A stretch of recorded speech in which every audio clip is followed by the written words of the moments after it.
What's up, Mother Hubbards? And welcome to another episode of New to the Scene with Nick, Amber, and myself, which is Lance. What? Did I psych y'all out with the Mother Hubbard? No. Just made me go. Yeah, this is like our second take. Apparently, I can't cuss anymore. 17th, second, whatever. Apparently, I can't cuss anymore. But anyways. The first 10 seconds, like YouTube, is just... They're done with that shit. Well, let me know when, let me know when we hit the, whatever it is, mark. Yeah, we're 30 seconds in. We should be fine. We're good? Yeah. Motherfucker. Anyways. So, New to the scene. New to the scene. Yes. Continue. With the name of the show. And this is Lance. He has ADHD. And this episode was called Kin, and we are, of course, watching The Last of Us. There we go. This episode of what show are we watching? Y'all said y'all would let me do this. Step back and let me do this. Okay. Anyways, so yeah, we all got together, decided we were going to watch the episode tonight, trying to get reviews out as it comes out, and we're just going to sit around and talk about what we think about the episodes. Of course, the format of the show is the guy who's played the game, the guy who's not seen, but had it spoiled. Yeah, but had it spoiled, and the person who has watched me play it. So, also, I'm going to have to go ahead and say off the top, I remember very little of the game. I remember a lot of the game. Yes, that's why she's here. I'm the memory banks for this. I apologize. It's not a connected unit. Kind of connected. Well, you don't want to connect the unit because then you'd have like that drain, like dragging the battery down.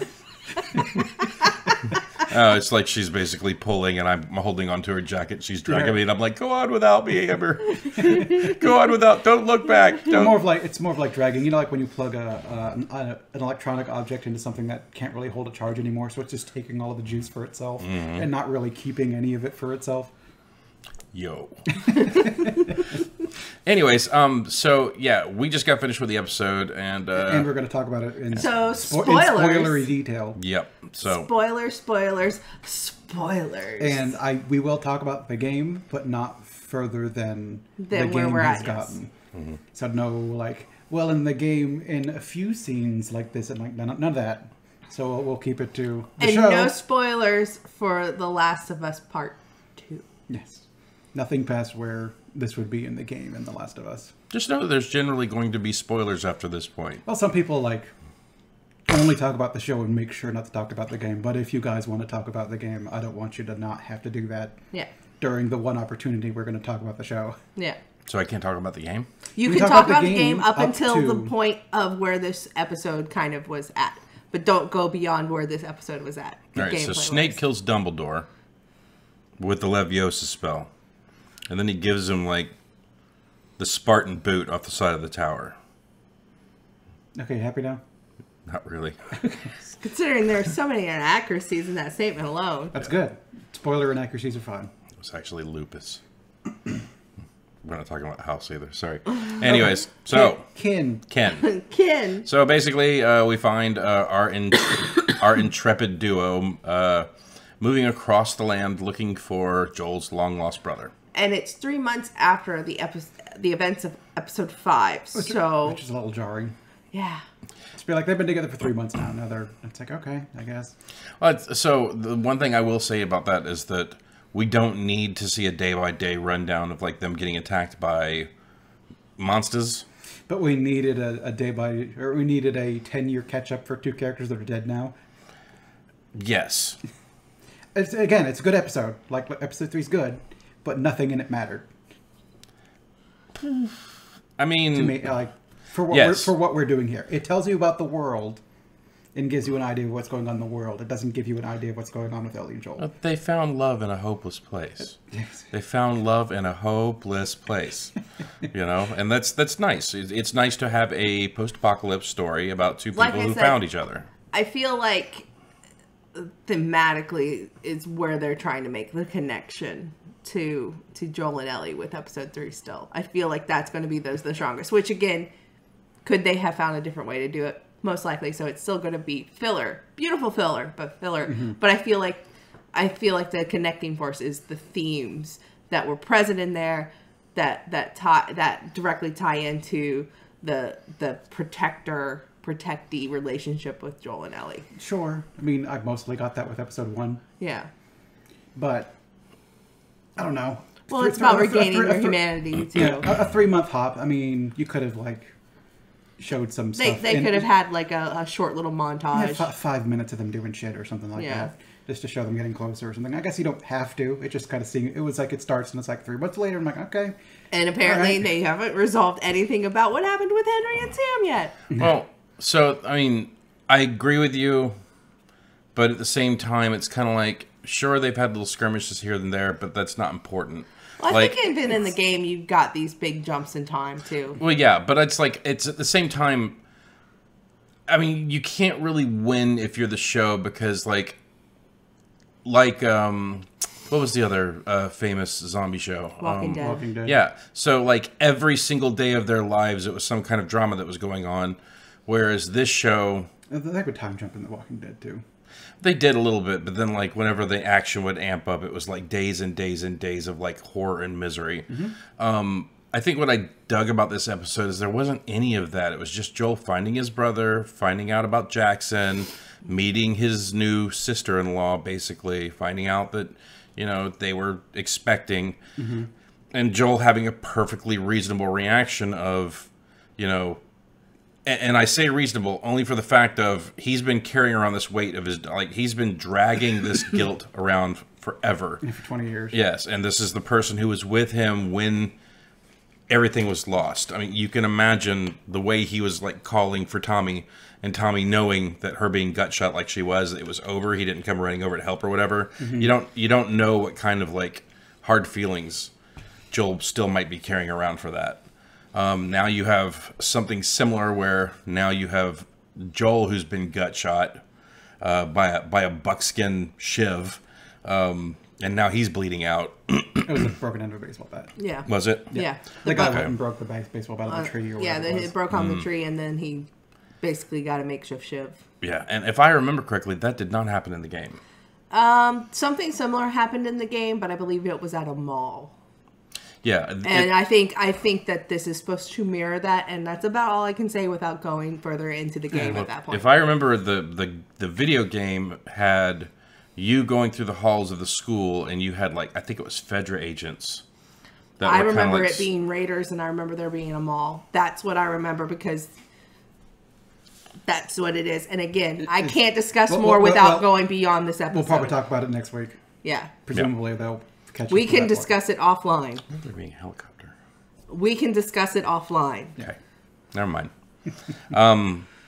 But surely you've played the video game. No. He has not played the video game.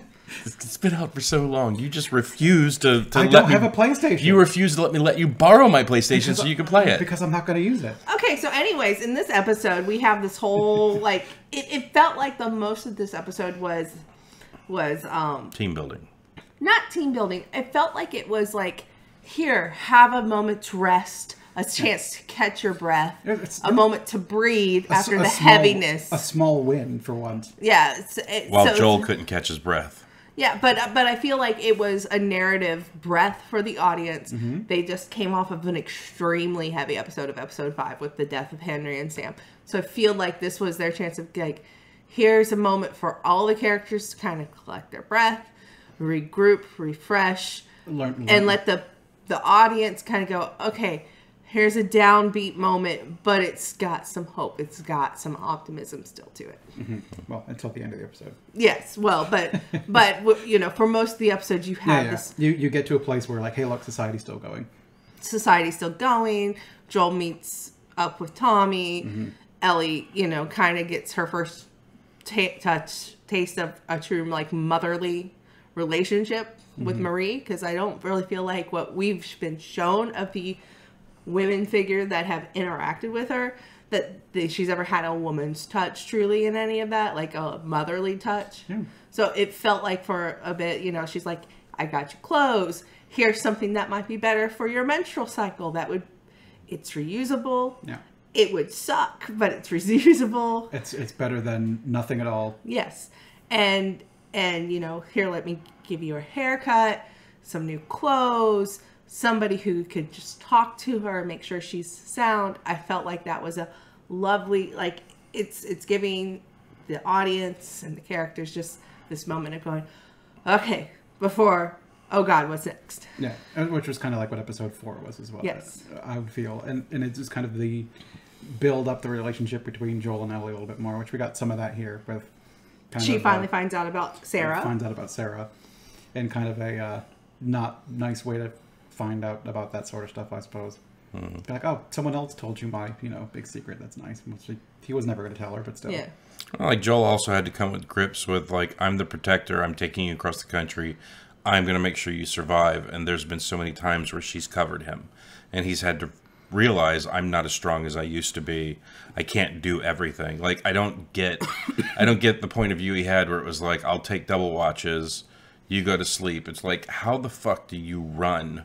You're a 50-year-old man that's like trying to press across the country, taking double watches, and how do you like where in your head does that, like, that doesn't compute to me. But there's a part of him that clearly is equating Ellie with Sarah. He's not vocalizing it, but do you think in one moment that Joel, past or current, would let Sarah hold a gun, take any watch? He'd be hyperactive, protective over her.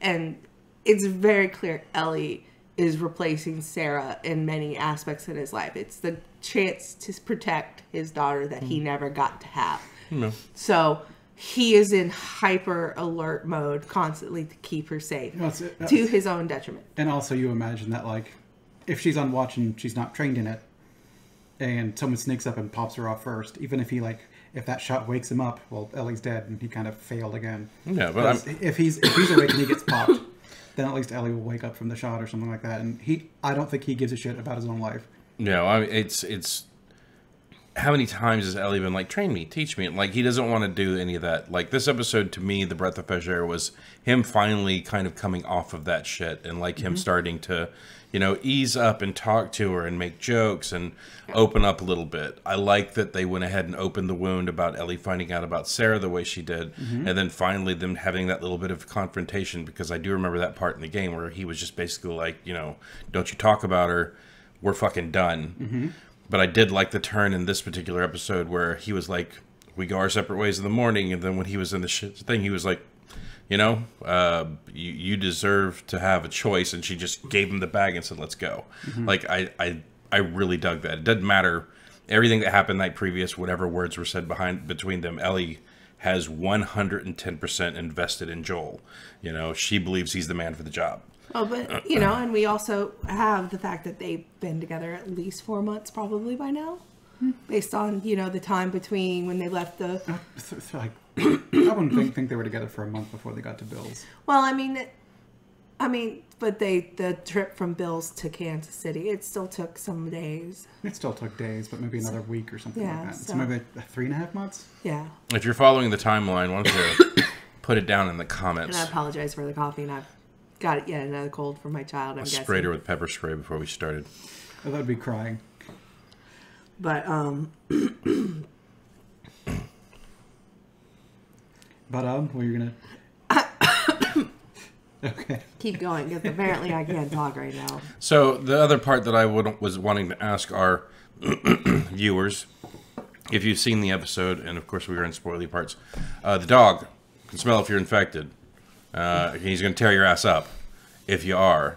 And then Joel basically freezing like a deer in headlights. And then Ellie playing with the dog. Do you think that was bullshit to like basically make people flinch, or do you think the dog can actually smell infected? I think it's bullshit.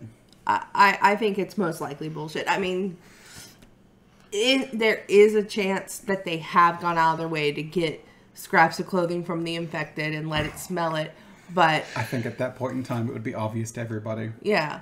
But I think it's more of intended to who gets rattled by it, because if you are trying to play it off, you're probably fine. But if you've got a dog and you get... We have a large breed dog. We have a German Shepherd. We know that sudden movements can, and by sudden movements, we want to dance with our child, and she gets, wound up. Yeah, it's time to go. And I mean, she's not going to hurt anybody, but if this dog's been trained that if people are going to act negatively around it, it's going to get its hackles up, then it's just going to go after them. Don't listen to her. That dog is a natural born killer. Don't come around here. I'm saying with us. I'm saying with us. Try and start some shit. That dog will eat your face. I'm saying with us. I fear for anybody stupid enough to come in here when that child is in this house. If I look at that dog and I say chopper stick balls, she'll bring me them balls. No, she won't. I have a feeling if somebody was going after our child, she'd kill him. And she'd be like, his bag's over there. No, she wouldn't. That's her meal ticket. She loves him. Riva Dirce's stinky. I've seen her bow up between you and him before. It's usually because I'm dancing or I'm doing the raptor thing. She doesn't like the raptor thing. Yeah, and she doesn't like you threatening him. I don't threaten our kid. Don't say that on camera. She views it as a threat. I know it's not a threat.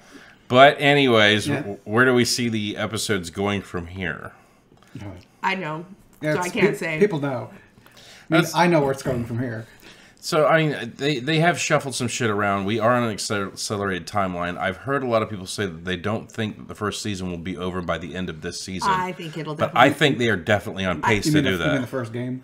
Yeah, like they. Because you said the first season by the end of the season. But the first game at the end of the first season. Like I thought I thought they were going to stretch it like 2 seasons out over 1 game. I kind of hope they don't.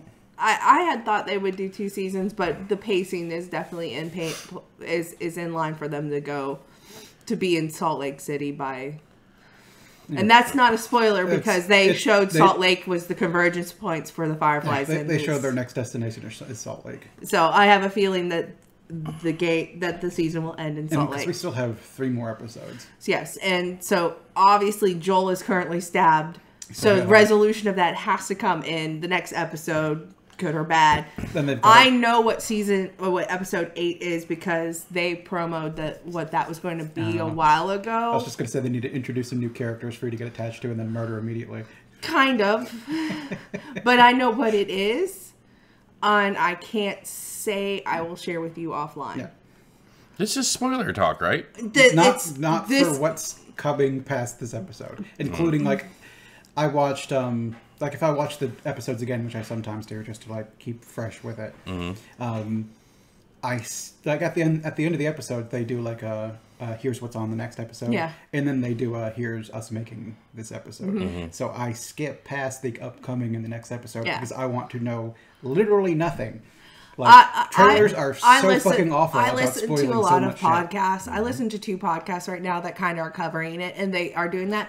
And they've just said, "Oh, we know on this episode, blah is going to happen," just from the trailers. And it's not a spoiler to me because I know that all those events, anyways. Yeah. But it is a moment that happens in the game that is relevant. But that's what episode 8 is. So I think episode 9 would be Salt Lake, based on what I know. So I'm going to say this as cloaked as I can.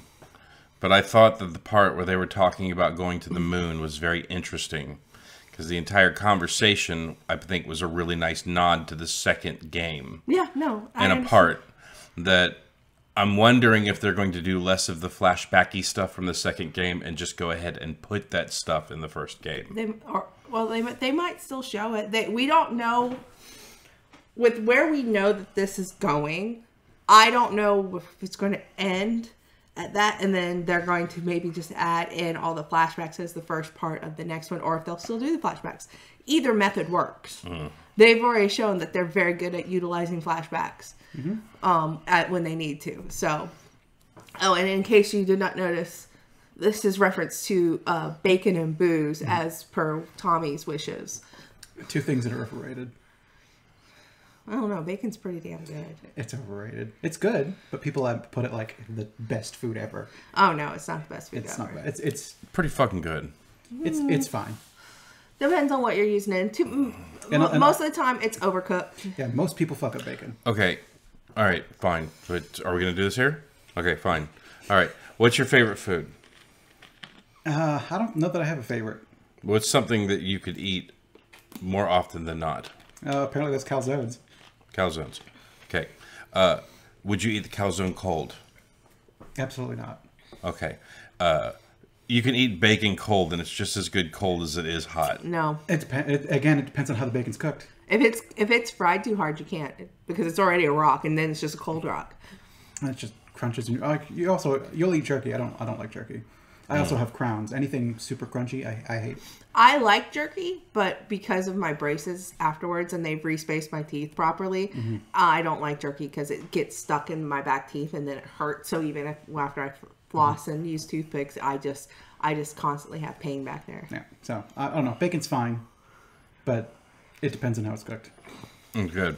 And most of it, when you go to like a fast food place and they're like, "We'll put bacon on your burger," it's like you're gonna fuck up. It's leftover bacon from this morning. It's kind of shitty.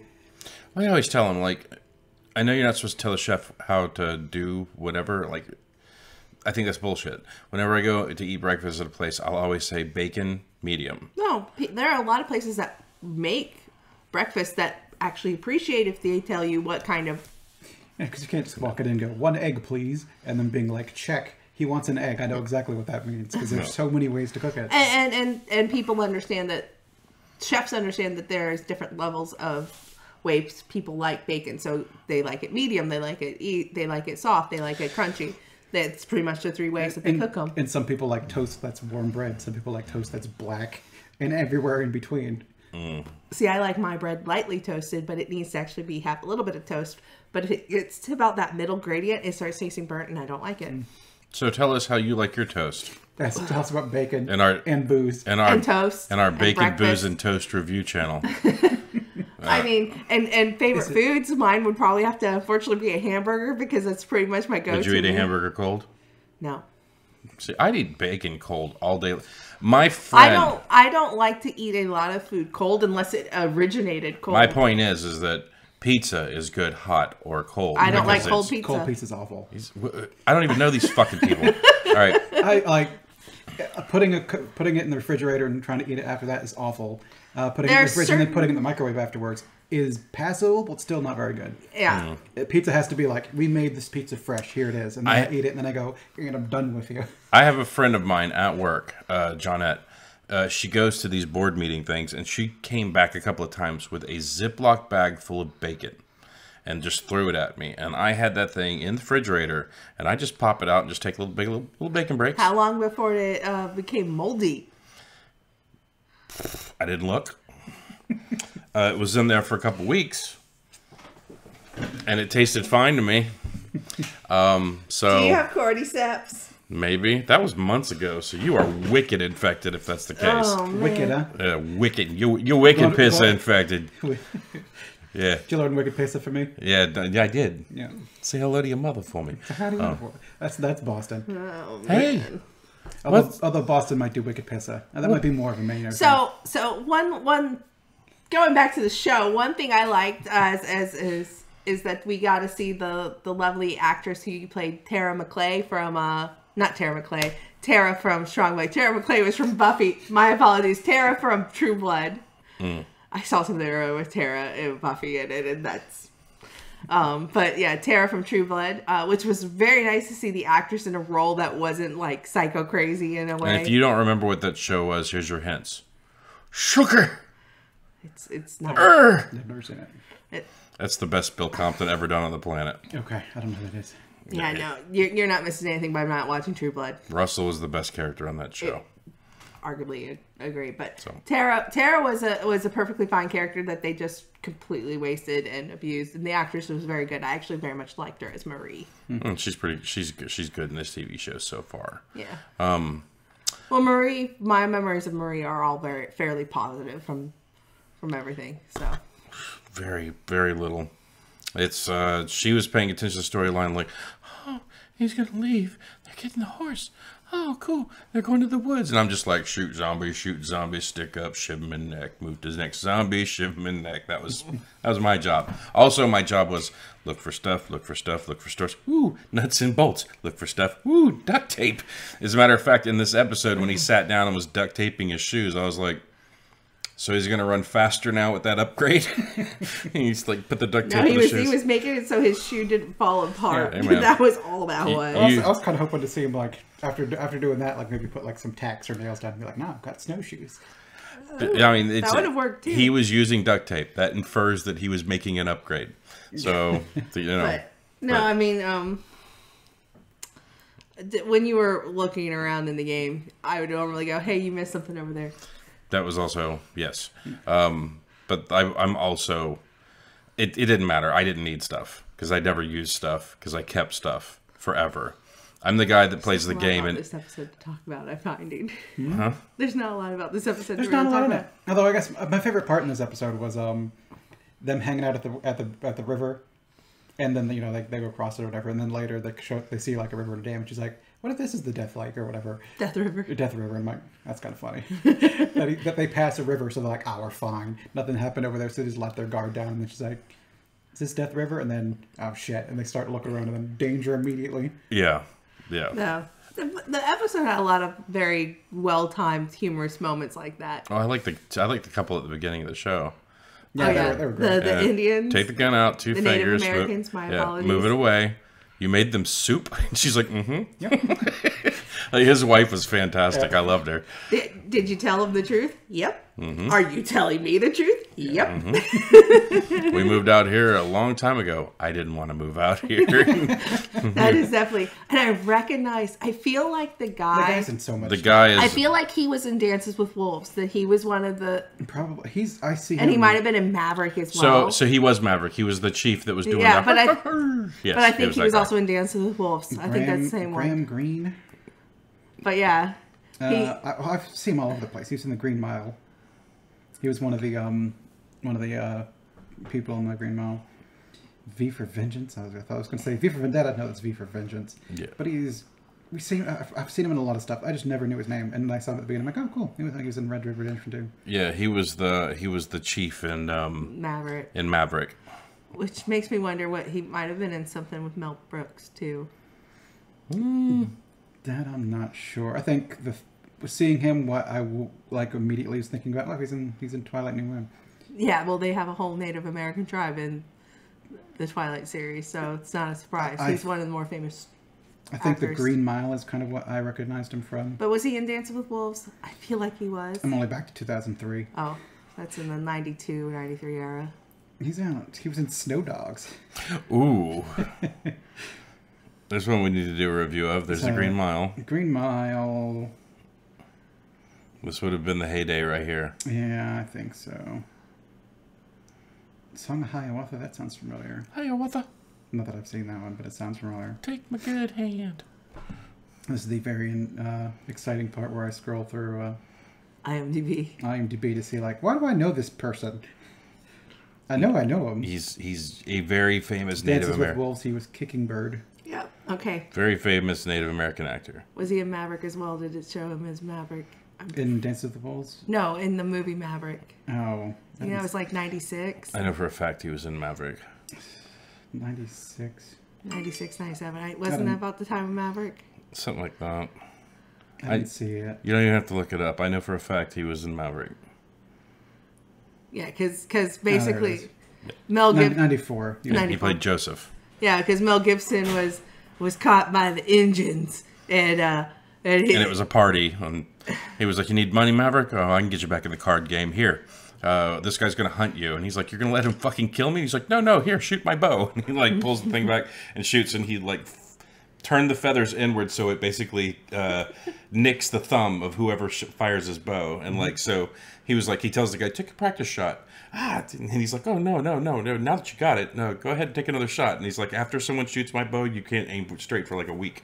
So it was a whole thing. And the guy picks up his bow, takes one shot with it, and then picks out the gun and starts shooting at Maverick. That movie, I don't care what anybody says. That dude's, Maverick's a funny movie. The guy's batshit crazy, but I was like, it's a good movie. But yeah, I always saw him. I was like, I feel like he was. Have you not seen it? Dances with Wolves is a movie I watched a lot as a kid, so I remember. I don't think I've seen Dance with the Wolves either. It's a good one. That's because it was another one that seemed like it was on TV all the time, and it's taking up this 3-hour chunk of movie. And I'm like, it's a good 2.5 hour movie. It's good. It's a good movie. It is good. Well, I've already seen it. In that I've seen Space Dances with Wolves. This is true. Space Dances? Avatar. Oh. So the actress who plays The President's Wife and Independence Day. Mm-hmm. She's in Dance with Wolves as well. Okay. Laura Roslin from Battlestar Galactica is in Dances with Wolves. Okay. She was going for things you know I've seen. I know he's seen that, but not Battlestar Galactica. You've seen both, but I know you would recognize Laura Roslin's name off the hand, as opposed to the President's Wife.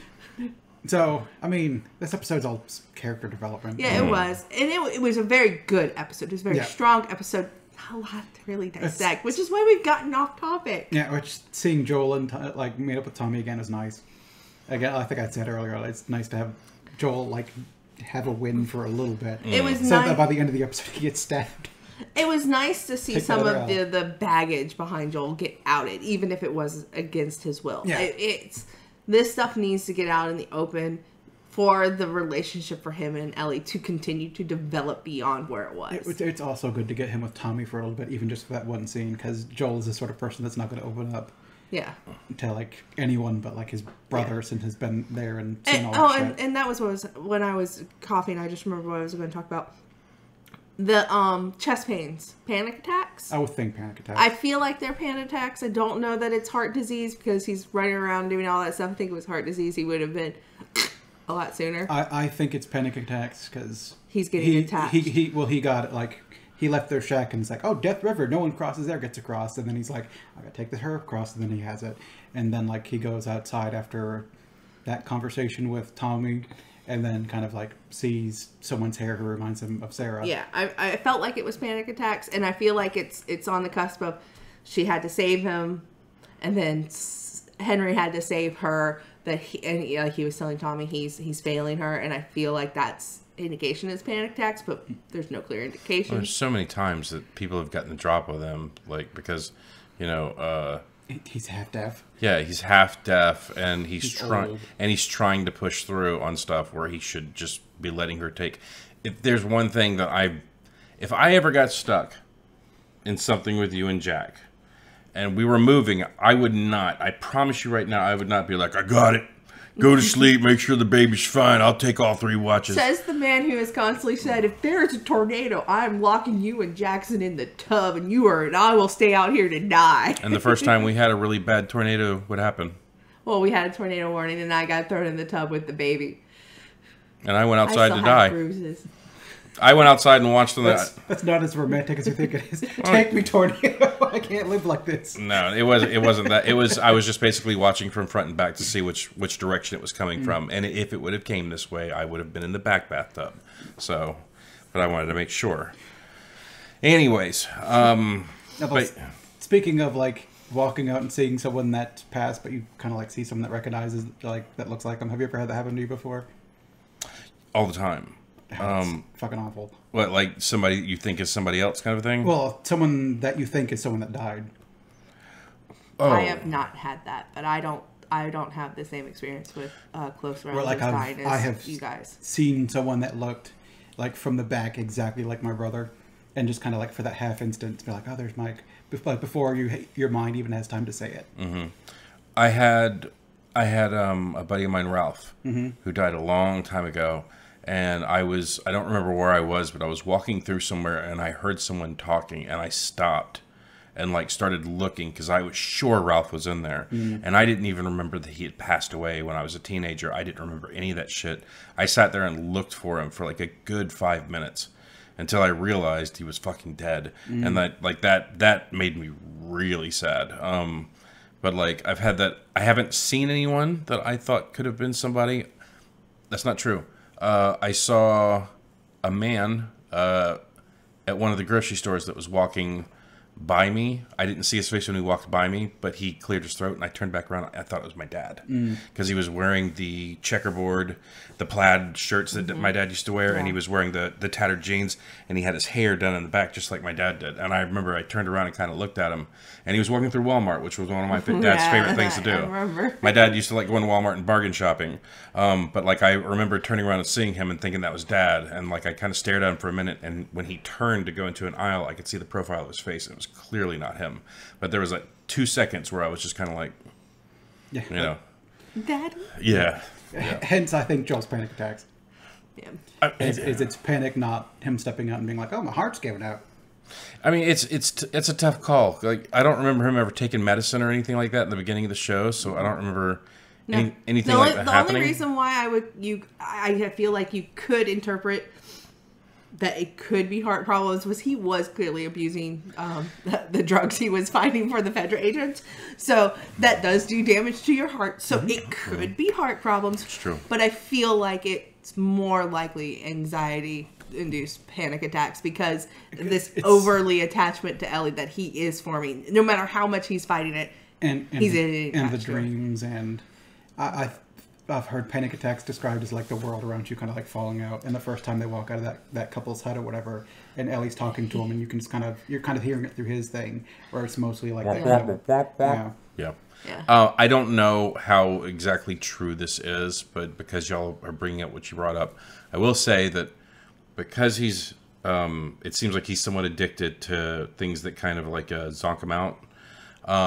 I've heard that it takes 6 months to completely kick something, and you can have withdrawal for quite some time after that. And like you said, it can affect the body. So who knows? Maybe if they're 3-4 months into this trip at this point, and he had a washout session with Tess right before all this shit started, maybe it could be some of this. I think y'all are kind of like nail on the head with panic attacks. They really didn't do anything with like panic attacks that I recall in the game. So, but then again, they made Joel pretty much a superhuman that you kept upgrading in the game. You know, matter of fact, one of the first perks you could get was enhance his hearing. That's like true. You also take damage and then just kind of like, just get over it. So you just wrap some tape around your arm. Well, I'll say this for whoever's playing this game. Immaculate player at the game. You haven't gotten killed once so far, but you've got a lot of talent points that you need to be spending at this point. You can be buffing that hearing. You can hear the clickers 5 rooms over. No, it's someone in their room playing with the volume down because they don't want to wake their parents. Oh, and one thing I wanted to bring up. Remember when they went to the episode at the gas station and he hid the gun underneath the floorboards? Yeah. And then the very next thing he did was go to Bill's house. Like, how stupid. Like, I think we brought it up in one of these episodes. Okay, just making sure that we covered it, because it's like, you're going to the biggest gun nut in the world. No, we brought up the fact that you don't want to bring an auto gun with you, because that's all your ammo gone in a couple bursts. Yeah, we discussed that, because and why you stick to the rifle. Because a gun that's going to be semi-automatic, fully automatic, you're probably going to go through a good portion of your clips, because it's harder to aim. Especially if you're not like trained army. His brother might be good with it, but you're going to go center mass, but it's going to kind of be more of a pray and spray method. You're not going to be as accurate. You're going to go through a lot more bullets. Whereas if you take longer, more, aimed, calculated shots, you probably get better use out of a and showing up at Bill's house, the guns single action rifle.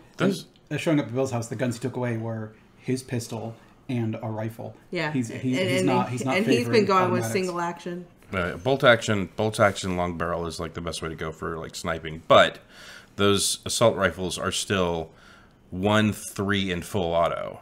So yeah, but you still can go through bullets way too fast, and they're going to be a lot harder to find. Yeah, that's true. Well, then he's carrying his long rifle for long range, and he's carrying his machine gun for maybe short range trouble, and then the pistol for other times, and it all adds up. How much money's in that basement? Just guns. Guns are the currency of the world now. Same as the piano. Well, no, guns are literally the currency. How much money's in there? Zero monies. We got stuff with cordyceps. Cordyceps? Doodle-doodle-doo, doodle-doodle-doo. Rondo al Turca. What? Oh, and I also have a theory, and then we'll end this episode. Yes. I think that Ellie is nothing but cordyceps holding up her skeleton and moving her. I think that the cordyceps have taken a trained actor feat, so they get pluses and advantage on her roles. And this has been our episode review. And whenever people are like, she's a mute, like she'll walk in and she's like, and they're like, this is the girl, and they're like, yeah, she's alive and she got bit. And then the camera goes back to her and she's wearing a little mustache. Of cordyceps? Yes. Coming out the nose. Yes. Right. I think that I think she's heavily infected. She's been dead, and the cordyceps are just like, I'm alive. Okay, well, we've clearly exhausted this. Yeah, points for this episode. yeah. This episode is set up, and we'll see it pay off next episode. I hope. Well, I think it's. I think we at the very least are going to be seeing the possibility of Ellie having to play protector for a bit. At the very least, Yeah. Hopefully, we get to see more of Joel after next episode. Yes. That would be quite the twist. What a twist! All right. Well, join us next week when we talk about episode 7, whatever that one's called. The next episode 7. Hey! They don't put the names on ahead of time, which is good because I don't want to know what it's called yet. I already heard what it's called. The next I don't want to know. next episode is called "Ow, That Fucking Hurts." Yeah.